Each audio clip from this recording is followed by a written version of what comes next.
Dan, is this a loss that can linger? I mean, having a lead like this, or maybe the better question is, how can you keep a loss like this from lingering? We got a game on Friday. It's one game. They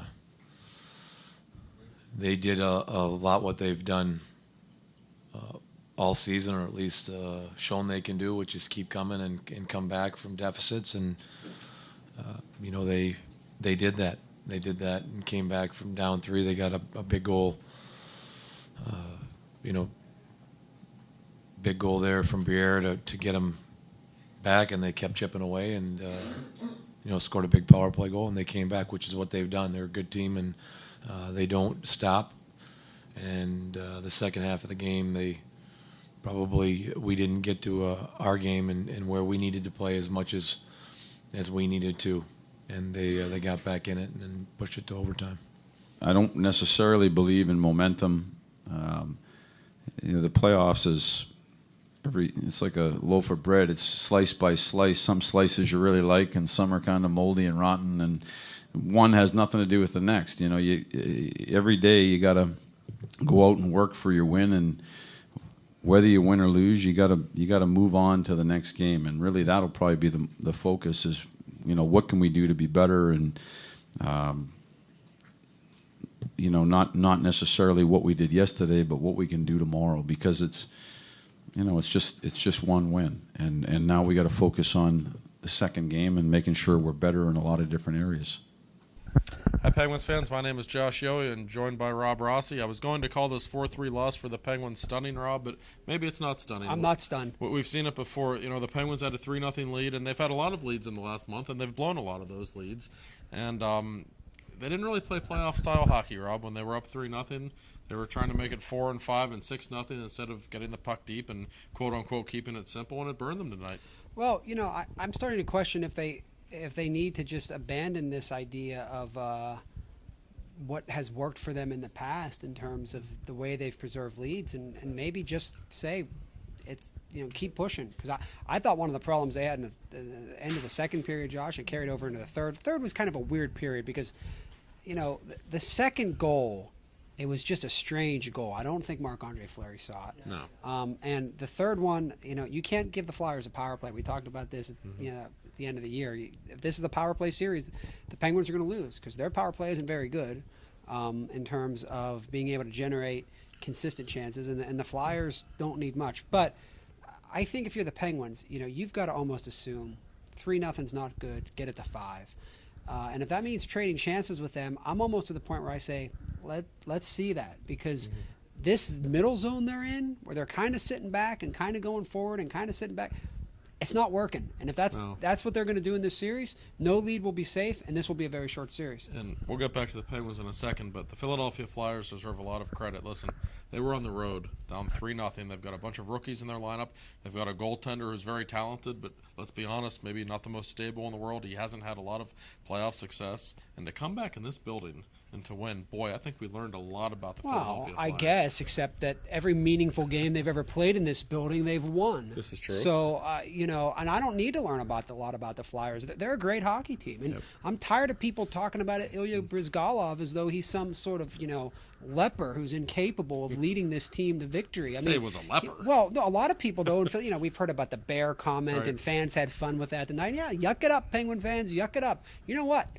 He's the goaltender that's ahead 1-0 in this series, and he's the one that kept that at 3-0 in the second period when the Penguins were pushing, and the Flyers were able to, they got a good bit of misfortune on the Danny Briere goal. He was clearly offside, but you know what? That game could have been more. The Penguins didn't generate chances. Josh, they had 10 even strength shots after Pascal Dupuis' goal. That's 40-some minutes of hockey. That's just unacceptable. It's not going to win. And I know everyone keeps talking about the Penguins as the Stanley Cup favorites. And they've got Sidney Crosby, Evgeny Malkin, and Jordan Staal. And Jordan Staal was fabulous tonight. But the bottom line is this. The team they're facing has owned them this season. Yes. And they need to start playing with a lot more urgency when they have the lead, or else their great Stanley Cup hope of this year, of getting the band back together and making a run out of it, is going to be over. The Flyers have already attained what they wanted, which was a split.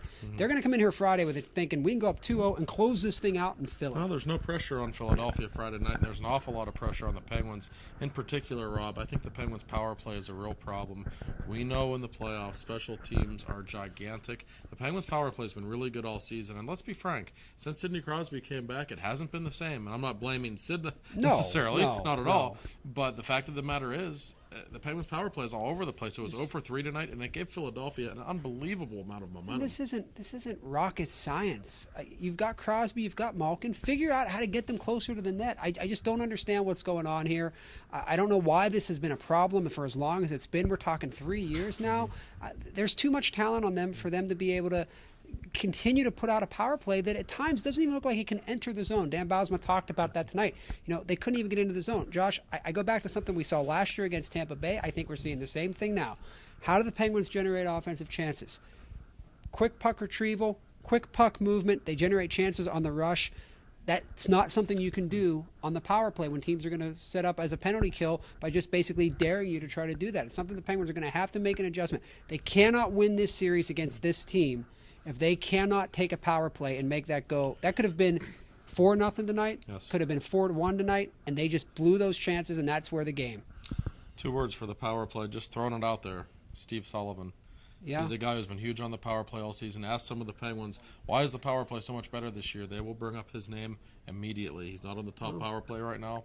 This Might isn't be the something to time. think This about. isn't the time to worry about egos. Dan Bylsma's not a coach. It's going to worry about egos. Yeah. But I just, Josh, I think the bottom line in this game is no matter what where you want to slice it, the Pittsburgh Penguins, who are touted as the Stanley Cup favorites, are up 3-0 at home. Looked like they were about to whitewash a team that had a lot of players without any experience. And now the Flyers have a lot of players with experience of being able to come back in a home building or in a road building and win game one of a series. To me, I know they say that, momentum is as good as your next goal, the next start from your goaltender, and I agree with that. And Marc-Andre Fleury, I thought was good in this game, and he'll be better. This is a bad loss for the Penguins, and you don't get many bad losses in the playoffs. To me, this is like a Game 5 loss to Tampa last year, where you leave this building going, what just happened? Right. And you know what? Penguins never won another game. And I'm not trying to sound apoplectic here, but just think about what this is now. The Penguins are already down 1-0. They face a must-win in Game 2. They go down 2-0 this series, game, set, mash. It's over. Yep, I think you're right, Rob. Friday night, an enormous amount of pressure on the And Penguins. they wasted my jacket. It is a Jeez, I mean, you don't spectacular lose when jacket I you're wear wearing. this jacket. I couldn't agree more. Now maybe you can't wear it again. I don't know. Maybe it's a bad luck jacket. You look nice though, Rob. Looks spectacular. Look more spectacular than the Penguins did for most of this game. I just scored on the power play with this jacket. Of course you would have. He's Rob Rossi. I'm Josh Yohe. Make sure to check out triplive.com for all the Penguins Flyers news, and we'll be back with you Friday night here from Consol Energy Center.